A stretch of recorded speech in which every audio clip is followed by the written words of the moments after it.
wassalatu wassalamu ala sayyidina Muhammadin asyrafil mursalin wa ala alihi wa sahbihi ajma'in. Subhanaka la ilma lana illa ma 'allamtana innaka antal alimul hakim wa tub 'alaina innaka antat tawwabur rahim wa taqabbal minna innaka antas samiul alim. Qala rabbi shrah li sadri wa yassir li amri wa hlul 'uqdatam min lisani yafqahu qawli. Nawaitu ta'allum wa ta'lim al-fadata wal istifada wa tamassuka ala kitabillah wa sunnati rasulih والدعاء إلى الهدى والدلالة على الخير ابتغاء مرضاته وقربه وثوابه سبحانه وتعالى. قال المصنف رحمه الله تعالى ونفعنا به وبعلومه ومدنا بأسراره وأنواره ونفحاته في الدين والدنيا والآخرة. Kita lanjutkan kajian pada kesempatan kali ini. Pada pembahasan sebelumnya kita sudah membahas tentang keajaiban-keajaiban orang yang mengamalkan sholawat kepada Nabi. Dan saya ulang kembali bahwasanya kita diperintahkan oleh Allah untuk bergembira dengan rahmat Allah. Kita itu diperintahkan oleh Allah untuk bergembira dengan rahmat Allah. Apa dalilnya? Qul bifadlillahi wa birahmatihi fabidzalika falyafrahu huwa khairum mimma yajma'un. Kata Allah di dalam Al-Qur'an, qul, katakanlah, bifadlillahi, dengan anugerah Allah, wa birahmatihi, dan dengan rahmat Allah, fabidzalika, maka dengan hal itu, maka dengan itu semua, falyafrahu, maka berbahagialah kalian. Kita diperintahkan oleh Allah untuk berbahagia dengan rahmat Allah. Yang menjadi pertanyaan, rahmat Allah itu apa dan siapa? Dijawab dengan ayat yang lain, wa ma arsalnaka illa rahmatan lil alamin. Dan aku tidak mengutusmu, siapa yang dimaksud? Nabi Muhammad, illa rahmatan, kecuali sebagai rahmat lil alamin, untuk semesta alam. Jadi kalau kita simpulkan bahwasanya kita diperintahkan untuk bergembira dengan rahmat Allah yang berupa lahirnya Nabi Muhammad. Ini perintah di dalam Al-Qur'an. Di samping itu, karena kelahiran Nabi Muhammad adalah sebuah nikmat, maka nikmat itu sudah semestinya untuk diceritakan dan dikabarkan kepada orang lain. Wa amma bi ni'mati rabbika fahaddits. Kemudian di sini kita akan sedikit membahas dari kitab Al-Dzakhair Al-Muhammadiyah yang dikarang oleh seorang pakar hadis yang bernama Sayyid Muhammad bin Alawi Al-Maliki Al-Hasani. Kiai-kiai di Indonesia banyak yang berguru kepada beliau. Ini salah seorang ulama yang begitu cinta kepada Maulid Nabi. Sangat suka sekali kepada Maulid Nabi. Kalaupun ada orang yang mengatakan Maulid Nabi itu bid'ah, ya urusannya dia. Kalaupun ada yang mengatakan Maulid Nabi itu sesat, ya urusannya dia. Tapi coba kita simak cerita dari Sayyid Muhammad ini. Beliau orang yang sangat suka kepada Maulid Nabi. Pada saat beliau wafat, itu biasanya kalau di Mekah, di pemakaman Ma'la itu biasanya jarak beberapa bulan begitu digali kuburannya. Untuk apa? Dilihat kalau kuburannya sudah jadi tulang belulang, nanti akan ditimbun dengan jenazah yang baru. Di Mekah seperti itu, diganti terus, karena memang tempatnya tidak cukup. Tapi pada saat beliau wafat, Sayyid Muhammad ini, jarak beberapa bulan digali, jasadnya masih utuh. Jasadnya masih seperti baru, seakan-akan baru dikubur 1 hari. Padahal beliau itu orang yang sangat suka sekali kepada maulid. Kalaupun seandainya kita pahami bahwa maulid itu adalah perbuatan yang sesat, perbuatan yang bid'ah, mestinya tidak utuh. Ini kan berarti disetujui oleh Allah. Dan bahkan jarak beberapa tahun, 1 tahun, 2 tahun, 3 tahun, sampai beberapa tahun digali lagi, masih tetap utuh jasadnya Sayyid Muhammad bin Alawi Al-Maliki. Orang yang suka maulid. Kalaupun seandainya maulid itu adalah perbuatan yang tidak benar, perbuatan yang bid'ah, ya pastinya sudah hancur jasadnya Sayyid Muhammad. Nah, beliau di sini di dalam kitabnya Ad-Dzakhair Al-Muhammadiyah ada satu bab khusus yang berjudul Khutbatu Umar bin Al-Khattab lamma sami'a bi wafatil Habib. Khutbahnya Sayyidina Umar pada saat mendengar wafatnya Al-Habib. Siapa Al-Habib? Rasulullah, disebut Al-Habib, kekasih. Ya, waktu itu banyak yang kaget pada saat Rasulullah wafat. Sampai Sayyidina Umar itu saking cintanya kepada Rasulullah sampai ngangkat pedangnya. Barang siapa yang mengatakan bahwa Rasulullah itu wafat, akan saya tebas lehernya.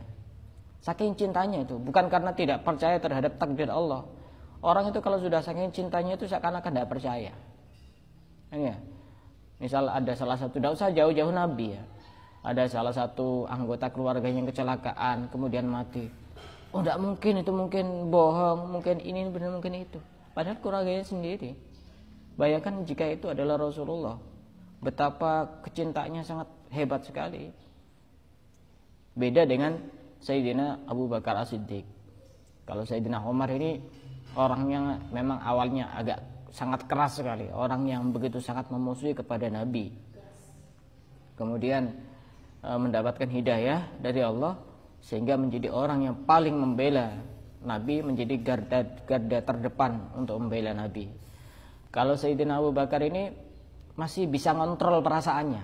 Jadi orang punya perasaan cinta itu juga bermacam-macam. Ada yang model Sayyidina Umar itu tidak bisa tertahankan, pokoknya tiba-tiba ngomong yang tidak karu-karuan, tapi itu tanpa sadar.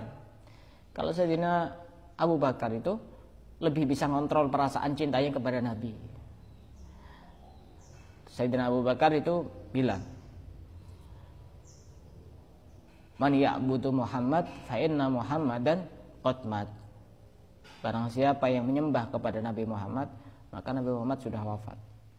Wa man ya'budullah fa innallaha hayyun la yamut. Dan barang siapa yang menyembah kepada Allah, maka Allah tidak pernah mati. Sehingga Sayyidina Umar bin Khattab merasa tertampar dengan ucapan Sayyidina Abu Bakar, kemudian sadar itu Sayyidina Umar itu. Ya sama-sama cinta, cuma perasaannya Sayyidina Umar itu tidak bisa terkontrol. Orang cinta memang seperti itu. Ada yang masih bisa mengontrol perasaannya, mengendalikan. Ada yang pokoknya ketemu sama siapa saja sudah ngomong sekenanya. Nah, pada saat Sayyidina Umar bin Khattab mendengar wafatnya Rasulullah, beliau berkhutbah dengan beberapa khutbah yang begitu sangat penting. Yang pertama, ini ada pelajaran yang sangat berharga sekali yang bisa kita ambil pelajaran di dalamnya. Bi abi anta wa ummi ya Rasulullah. Orang dulu itu kalau bersumpah itu dengan bapaknya, dengan ibunya. Ya Rasulullah, laqad kana jid'un takhtubun nasa alaihi falamma kasuran nasu ittakhadta mimbaran litasma'ahum fahannal jid'u li firaqika hatta ja'alta yadaka alaihi fasakan wa ummatuka aula bil hanini ilaika lamma faraqtahu. Ini isi khutbah yang pertama. Ya Rasulullah, engkau pernah berkhutbah bersanding dengan pelepah kurma. Jadi dulu Rasulullah itu saat berkhutbah itu berdiri, kemudian di belakangnya itu ada semacam pelepah kurma yang ditancapkan. Untuk apa? Ketika beliau agak kelelahan, agak capek, beliau bisa bersandar di pelepah kurma itu. Beliau bisa bersandar di pelepah kurma itu. Sehingga ada salah seorang sahabat yang ahli di bidang perkayuan itu, bisa buat mimbar. Kasih usul kepada Rasulullah, ya Rasulullah, bagaimana kalau aku buatkan mimbar? Nanti di samping engkau ketika capek bisa berdiri sambil menyandar, juga bisa duduk. Seperti yang kita lihat sekarang ini, mimbar itu. Ada tiga anak tangga. Mau dibuatkan seperti itu. Sehingga apa? Sehingga Rasulullah menyetujui apa yang menjadi usulan dari salah seorang sahabat itu. Pada saat Rasulullah sudah berganti, itu sudah disingkirkan itu. Pelepah kurma yang di belakangnya itu sudah disingkirkan. Pada saat Rasulullah sudah berganti berkhutbah di atas mimbar, tidak bersanding dengan pelepah kurma itu, ada satu keadaan ada satu kejadian yang sangat membuat orang itu merasa heran. Pada saat Rasulullah pertama kali khutbah di atas mimbar, terdengar suara rintihan dan tangisan yang begitu sangat keras. Terdengar ada rintihan dan suara tangisan yang begitu sangat keras. Ketika dicari, para sahabat ini bingung, ini siapa yang nangis? Tidak ada di situ yang nangis, tidak ada sama sekali. Ketika dicari, ternyata sumbernya adalah dari pelepah kurma yang sudah disingkirkan dari Nabi. Dan itu suaranya sangat keras sekali, banyak semuanya sahabat mendengar. Sehingga kemudian Rasulullah mendekati itu pelepah kurma itu dan dielus-elus itu pelepah kurma, sehingga kemudian sedikit demi sedikit langsung diam itu pelepah kurma. Kemudian Rasulullah itu berkata kepada pelepah kurma itu, dalam beberapa keterangan disebutkan, kamu maunya apa? Pelepah kurma ini sebenarnya bukan karena maunya apa, dia tidak mau jauh dari Rasulullah. Biasanya setiap hari dipakai khutbah, dipakai bersandar, sekarang sudah berganti dengan yang lain, dengan mimbar. Pelepah kurma, benda mati, begitu sangat tidak bisa jauh dari Rasulullah. Coba kita tanyakan kepada hati kita sendiri, pernahkah kita merasa bahwa dengan kita tidak bersolawat kita merasa jauh dari Rasulullah?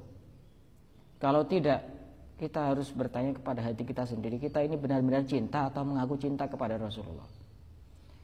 Pelepah kurma saja merasa merindukan, begitu merintih ketika jauh dari Rasulullah.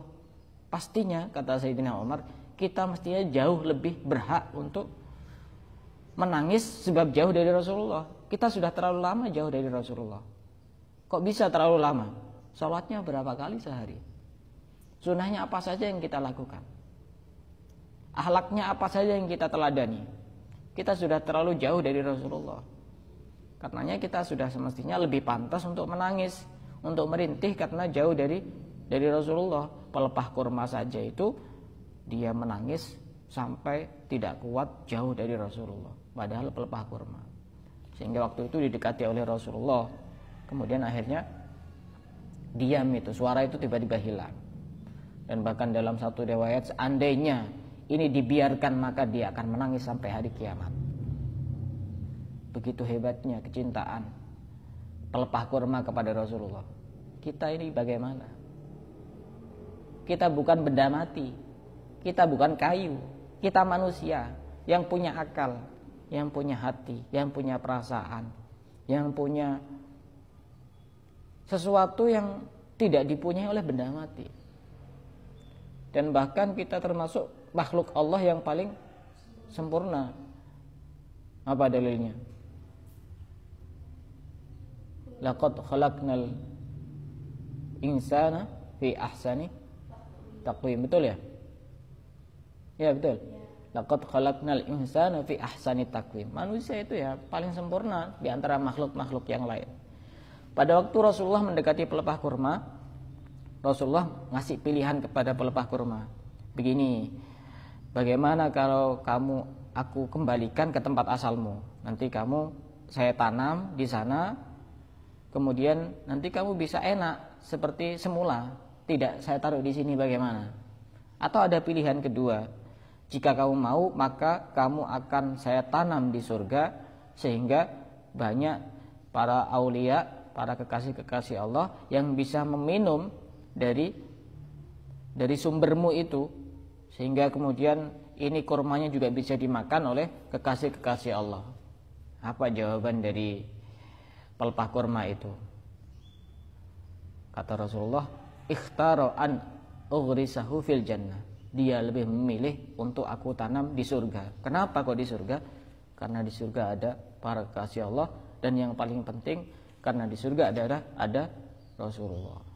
Di surga tidak ada yang lebih indah dibanding Rasulullah. Karenanya Al-Habib Ali bin Muhammad bin Husain Al-Habsyi, pengarang Maulid Simtud Durar, beliau mengatakan, fi jannatin ma syaqani min wasfiha illa likaunil hibbi fiha khayyama. Surga itu tidak ada yang menarik untuk saya jelaskan, untuk saya rindukan. Yang menarik karena di dalamnya adalah ada Rasulullah. Di surga itu tidak ada apa-apa. Coba ya misalnya, tidak usah di surga, di dunia kan banyak barang yang menarik. Ada emas, ada uang, ada rumah. Tapi coba salah satu dari kalian itu punya orang yang sangat dicintai. Pasti ketika sudah bersanding dengan orang yang dicintai, semuanya tidak ada apa-apanya, kan ya? Bersamamu seakan-akan aku hidup di surga, kan gitu ya. Kalau sudah bersama dengan orang yang dicintai itu tidak ada, sudah semuanya tidak ada nilainya apa-apa sudah. Nah, anak muda pasti paham itu. Sudah semuanya lupa sudah. Kalau sudah di sebelahnya itu ada orang yang dicintai, sudah. Semuanya walaupun kayak apapun yang menarik, tidak ada yang menarik. Nah ini kecintaan Al Habib Ali ini luar biasa. Di surga itu tidak ada yang menarik. Ada bidadari, apa rumah terbuat dari emas, perak. Yang menarik itu adalah Rasulullah. Nah gini khutbah yang pertama dari Sayyidina Umar. Kita lebih pantas untuk merintih karena jauh dari Rasulullah.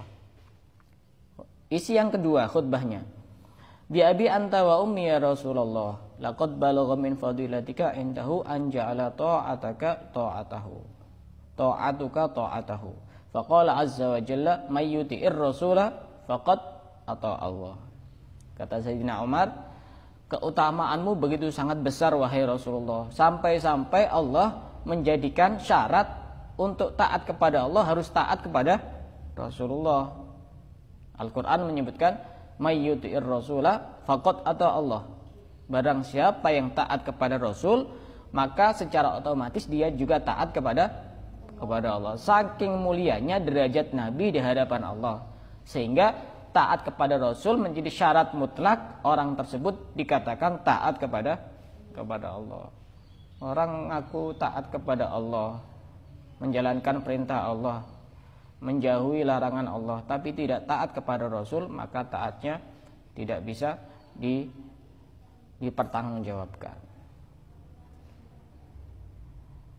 Yang ketiga, bi abi anta wa ummi ya Rasulullah, laqad balagha min fadilatika indahu an ukhbiraka bil afwi anka qabla an yukhbiraka bidzambi. Faqala ta'ala afallahu anka lima adzinta lahum. Kata Sayyidina Umar, waktu itu pernah Rasulullah itu mau melaksanakan perang Tabuk. Tapi sebagian orang itu izin kepada Rasulullah untuk tidak mengikuti perang Tabuk. Tidak mengikuti perang Tabuk, padahal mereka itu termasuk orang-orang yang Rasulullah sendiri tidak tahu apakah mereka bohong atau jujur. Tapi apa sikapnya Allah kepada Nabi Muhammad? Allah lebih dahulu menyebutkan ampunannya sebelum menyebutkan kesalahannya. Padahal di antara mereka ada yang munafik, yang memang tidak ingin berperang. Ada sebagian yang memang tidak bisa untuk mengikuti peperangan. Itu saking mulianya derajatnya Rasulullah sampai Allah pun lebih mendahulukan ampunannya dibanding menyebutkan kesalahannya. Kalau kita di dalam beberapa ayat itu pasti kalau manusia itu ya dosa dulu disebutkan baru ampunan. Dosa dulu disebutkan baru ampunan. Berbeda dengan Rasulullah, ampunan dulu baru dosa. Kenapa kok bisa seperti itu? Karena saking tingginya kemuliaan Rasulullah di hadapan Allah. Kemudian Sayyidina Umar melanjutkan khutbahnya, bi abi anta wa ummi ya Rasulullah, laqad balagha min fadilatika indahu an ba'asaka akhiral anbiya wa dzakaraka fi awwalihim. Faqala azza wa jalla wa id akhadna minan nabiyyina mitsaqahum wa minka wa min Nuh wa Ibrahim. Kata Sayyidina Umar, sungguh sangat tinggi derajatmu di hadapan Allah. Engkau memang nabi yang paling terakhir, tapi di dalam Al-Qur'an Allah menyebutkanmu menjadi penyebutan yang pertama. Di dalam Al-Qur'an surah Al-Ahzab ayat 7, wa id akhadna minan nabiyyina mitsaqahum. Pada saat Allah mengambil janji kepada para nabi. Janji apa? Ya untuk menyampaikan agama Allah, untuk menyampaikan risalah. Wa minka, dan darimu. Dari siapa? Dari Nabi Muhammad. Disebutkan lebih dahulu dibanding nabi-nabi yang lain. Padahal Nabi Muhammad adalah nabi yang paling akhir. Tapi penyebutnya di dalam Al-Quran adalah lebih didahulukan dibanding nabi-nabi yang lain. Itu menunjukkan betapa tingginya derajat Nabi Muhammad di hadapan Allah. Dan bahkan di dalam Al-Quran pun pada saat Allah memanggil Nabi Muhammad tidak dengan namanya. Berbeda dengan nabi-nabi yang lain, langsung dipanggil dengan namanya. Nabi Muhammad tidak. Ya ayyuhan nabiyyu, ya ayyuhal muzammil, ya ayyuhal muddatsir. Tidak dengan namanya. Tapi nabi-nabi yang lain dipanggil dengan namanya. Itu menunjukkan bahwa kemuliaan Nabi Muhammad di atas kemuliaan nabi-nabi yang lain. Kemudian isi khutbah yang berikutnya, bi abi anta wa ummi ya Rasulullah, laqad balagha min fadiratika indahu anna ahlan nari yawadduna ayyakunu qad ata'uka wa hum baina adbaqiha yu'adzabun yaquluna ya laitana ata'na Allah wa ata'na Rasulah. Kata Sayyidina Umar, sungguh tinggi derajatmu di hadapan Allah, sampai-sampai orang yang ada di neraka mereka semuanya berharap seandainya dikeluarkan akan taat kepadamu, padahal mereka disiksa oleh Allah Subhanahu wa taala. Ini dijelaskan di dalam Al-Qur'an, ya laitana, seandainya saja, ata'na Allah, kami taat kepada Allah, wa ata'na Rasulah, dan taat kepada Rasul. Yang dimaksud Rasul adalah Nabi Muhammad. Padahal semua orang yang ada di neraka itu bisa jadi umatnya Nabi Muhammad, bisa jadi umatnya nabi-nabi yang terdahulu. Ini menunjukkan keutamaan dan tingginya derajat Nabi Muhammad di hadapan Allah Subhanahu wa taala. Kemudian yang berikutnya isi khutbahnya, bi abi anta wa ummi ya Rasulullah, la in kana Musa bin Imran a'tahu Allahu hajaran tatafajjaru minhul anhar, famadha bi'ajab min ashabika hina naba'al ma'u minha. Kata Sayyidina Umar, jika Nabi Musa bin Imran diberi keistimewaan oleh Allah, batu dipukul dengan tongkatnya bisa memancar air yang begitu sangat segar, akan jauh lebih mengherankan karena dari jari-jarimu keluar air. Lebih ajaib mana? Nabi Musa memukulkan tongkatnya ke batu, kemudian batu mengeluarkan air, dibanding Nabi Muhammad dari jari-jarinya keluar air. Lebih ajaib mana? Lebih ajaib mana? Jari-jari. Jadi itu waktu itu diceritakan Nabi Muhammad itu sedang berperang, kemudian kehabisan bekal. Para sahabat ini untuk minum tidak ada, semuanya habis. Untuk wudu tidak ada semuanya. Sehingga Rasulullah diberi keistimewaan dari jari-jari telunjuknya itu bisa mengeluarkan air yang begitu sangat bening, begitu sangat segar, sehingga bisa digunakan untuk keperluan berwudu dan minum, dan bahkan sampai ratusan sahabat dari jari telunjuknya Nabi. Makanya air yang paling sehat, yang pertama adalah air yang keluar dari jari mulianya Nabi, bukan air Zam-Zam, bukan. Air yang paling sehat, yang paling utama, menempati urutan pertama adalah air yang keluar dari jari telunjuknya Nabi. Kemudian air dari Telaga Kausar, baru kemudian air Zam-Zam, baru kemudian air-air yang sekarang ini dengan beberapa merek-merek itu. Itu bukan merek yang paling mahal itu yang pertama yang paling sehat, bukan. Jauh lebih sehat. Bayangkan ya, keluar dari jari mulia, dari manusia mulia, dari kekasih Allah, dari pemimpin para nabi dan rasul. Kurang apa aja, Pak? Semua yang berhubungan dengan rasul itu mulia. Sampai yang mestinya untuk orang biasa itu menjadi sesuatu yang jorok, tapi bagi nabi itu juga mulia. Contoh keringat. Keringat orang biasa itu dianggap mulia apa enggak? Keringatnya orang biasa. Kan pasti baunya itu, Masya Allah, kita sendiri juga mungkin tidak betah. Tapi kalau dinisbatkan kepada Rasul, beda lagi. Keringatnya, baunya sangat harum. Dan bahkan bisa digunakan untuk sebagai parfum atau minyak wangi. Beda, semua yang berhubungan dengan Nabi itu adalah mulia. Kemudian lanjutan khutbahnya, bi abi anta wa ummi ya Rasulullah. La in kana Sulaiman bin Daud a'tahu riha wuduha syahra wa ruwahu asyhar.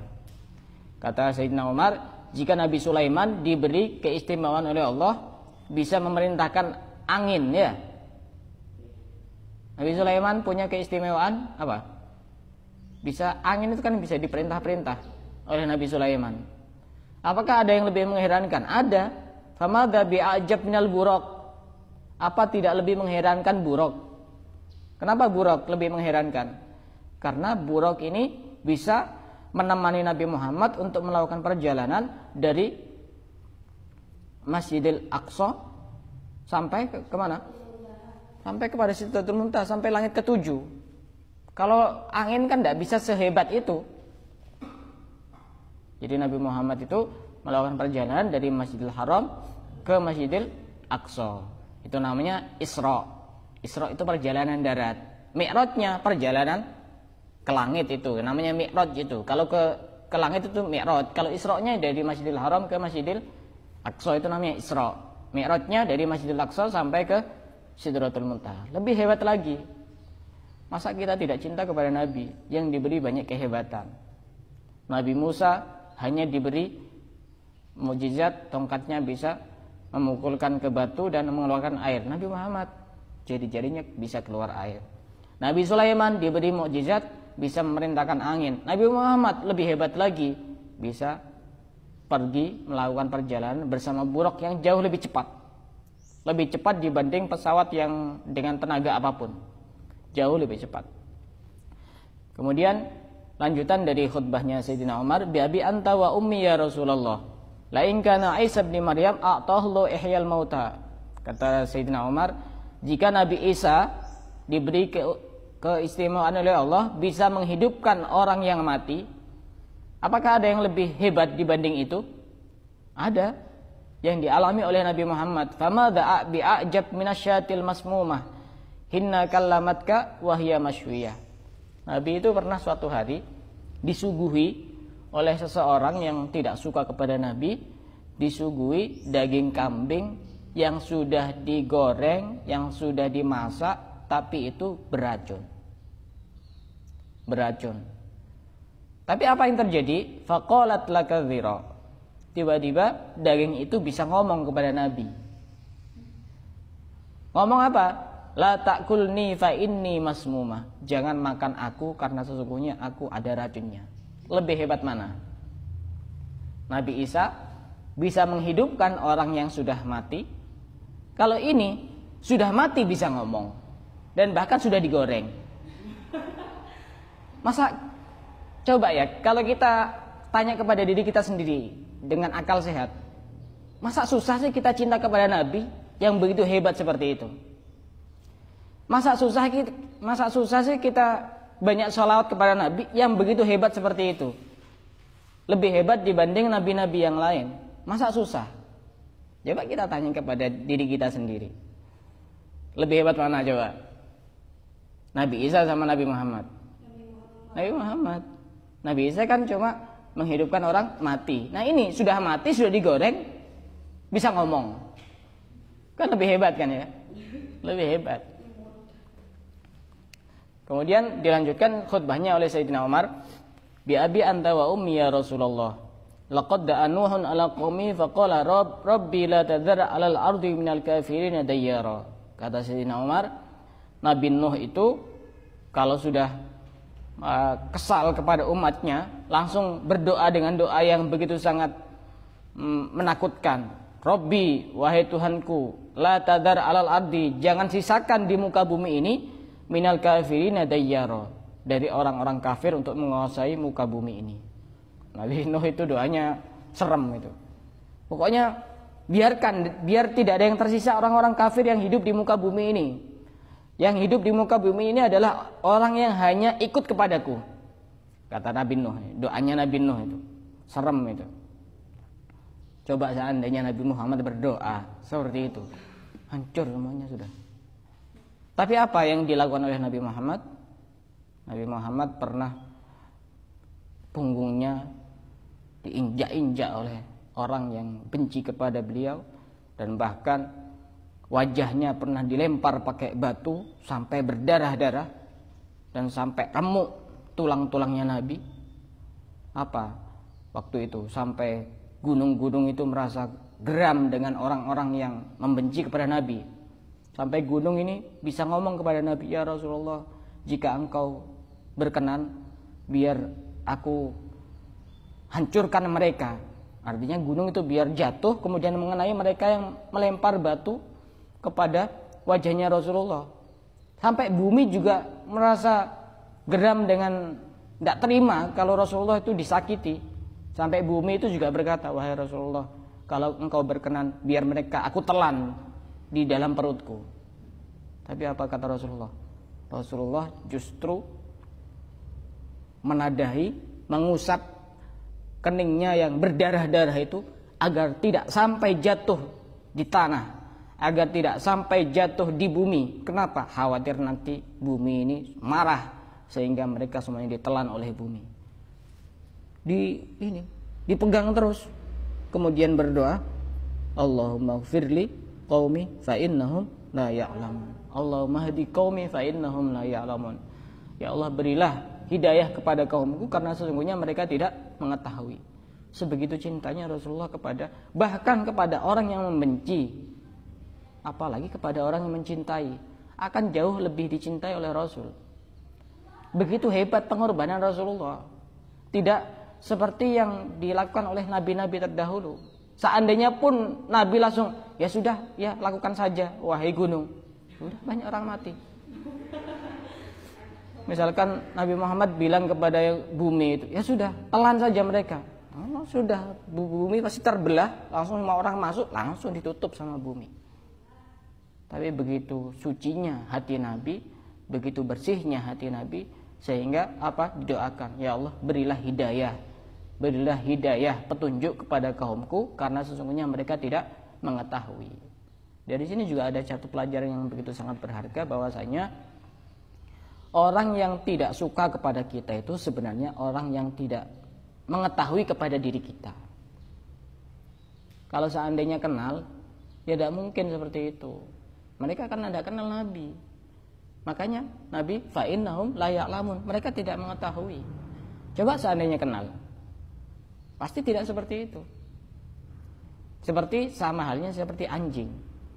Anjing itu kalau ketemu sama majikannya tidak menggonggong. Kenapa? Kenapa? Sudah kenal. Coba kalau ketemu sama orang baru, menggonggong itu. Kenapa? Tidak tahu, karena tidak kenal. Ya anggap saja kita tidak usah repot-repot. Kalau ada orang mencela, menghina, membuli, memfitnah, ya anggap saja dia kan anjing gitu kan. Ya biar tidak usah susah-susah itu. Kan tidak kenal. Ya biarkan anjing menggonggong, kafilah berlalu, kan begitu. Nanti juga bakal diem-diem sendiri itu. Memang seperti itu. Orang menggonggong itu karena tidak tahu. Nah, sama seperti anjing. Ya anggap saja anjing. Dia tidak repot-repot daripada jadi beban pikiran. Kenapa kita harus sibuk-sibuk memikirkan orang yang menyakiti kita? Kita masih punya banyak waktu untuk memikirkan orang yang membahagiakan kita. Nah gitu. Gak usah susah-susah. Gitu dipikir. Kamu siapa? Nabi itu siapa? Kan gitu.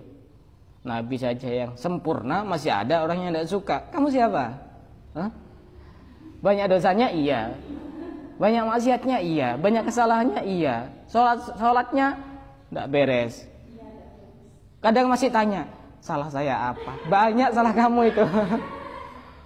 Dosa saya apa? Ya banyak. Mau mengatakan tidak usah ada yang membenci saya gitu, ya tidak mungkin. Dunia ini ya ada yang mencintai, ada yang membenci. Tidak mungkin. Mau sebaik apapun kamu, pasti ada yang membenci. Nabi Muhammad itu siapa? Kamu siapa?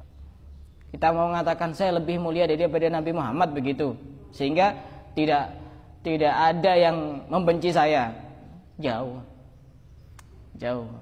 Bainas sama? Bukan. Kalau istilahnya anak pesantren itu bainas sama wasum sumber. Ya, kalau bainas sama wal afi dekat antara langit dan bumi. Kalau ini antara langit dan sumber minyak itu jauh sekali, di bawah, di perut bumi itu. Itu sebegitu sayangnya Nabi itu. Ininya, darahnya dibiarkan ditadahi dengan tangannya. Oh, coba kalau kita pasti ini kurang ajar.